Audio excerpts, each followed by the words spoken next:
বিশাল দয়ালু, দয়ার হৃদয়। আমরা বুঝতে পারবো যার সাথে আমরা দিকে যাচ্ছি।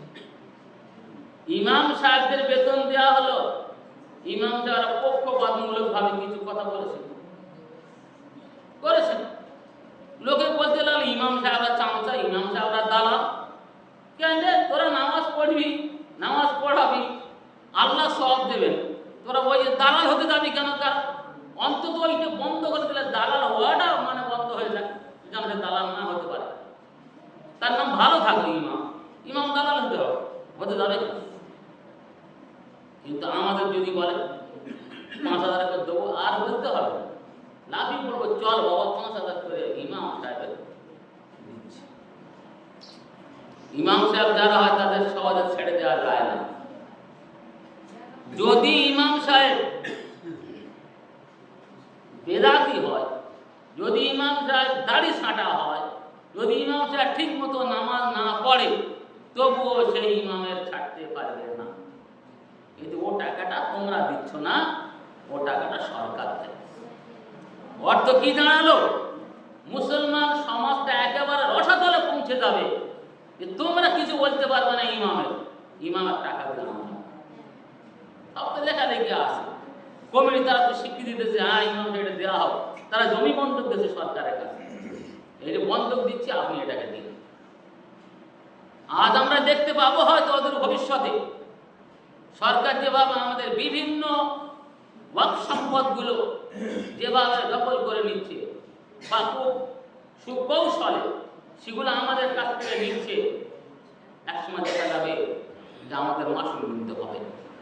যেমন আমাদের ঈদগাহ, আমাদের কবরস্থান, আমাদের দরগা, অন্যান্য জিনিস যেভাবে সরকার টাকা দিচ্ছে, তোমরা তোমাদের ঈদগাহ ঘিরে নাও, তোমাদের কবরস্থান ঘিরে নাও, কিন্তু এটাকে আমরা খেয়াল করেছি ওই ঈদগাহ সরকারের খাতায় থাকলো, টাকা আমার, অর্থাৎ আমি নিয়ম করবো সেভাবে নামাজ পড়াতে হবে সেটা।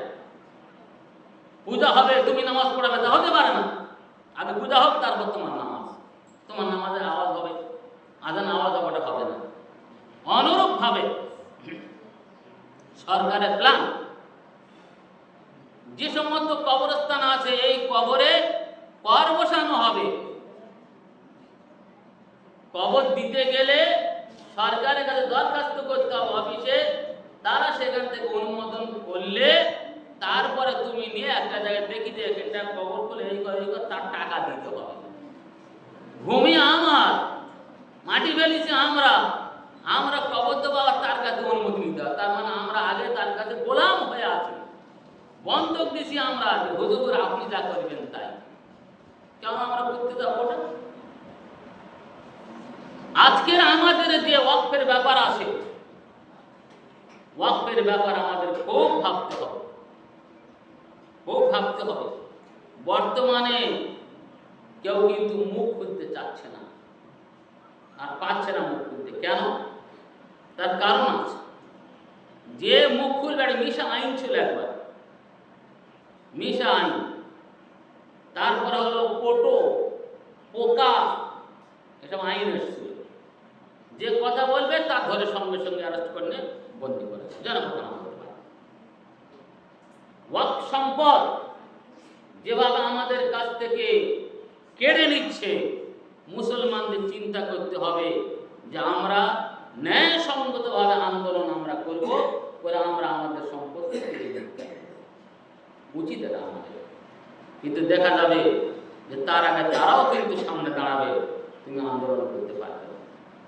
এখন যে বলবে ওই বেশি বকছে, তো এখন তো চলছে যে শাসন ব্যবস্থাটা পুলিশের মতো, শাসন ব্যবস্থা চলছে, কথা কিচ্ছু চলবে না। ক্ষমতা দারুণ দেওয়া হয়েছে, অন্যায় হবে ন্যায় হবে, ধরতে বলে ধরবে, কোনো কথা নেই। তাহলে আমাদের চিন্তা করতে হবে এটাই যে আমরা প্রথমত এই ধরনের যে সমস্ত ভান্ডার হবে, আরো কিছু দেওয়ার ব্যাপার থাকে, তার থেকে যেন আমরা দূরে থাকি। কিন্তু বললে কি হবে, 28 লক্ষ লোকের নাম পাঠানো হয়েছে, তারা দরখাস্ত করেছে, মোটে 80,000 লোকের অ্যাকসেপ্ট করেছে। তাহলে কত বছর?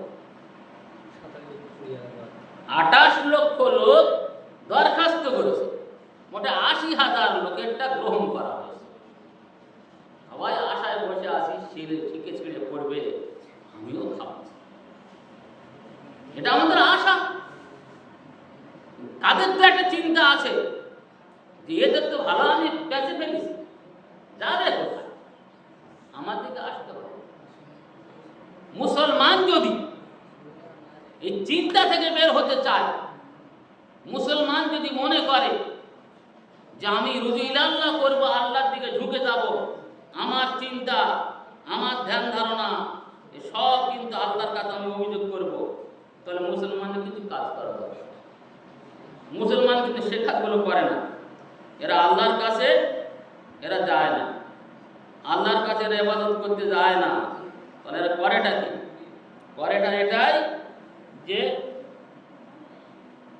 চলো কেউ দিচ্ছে নগদ পাও না।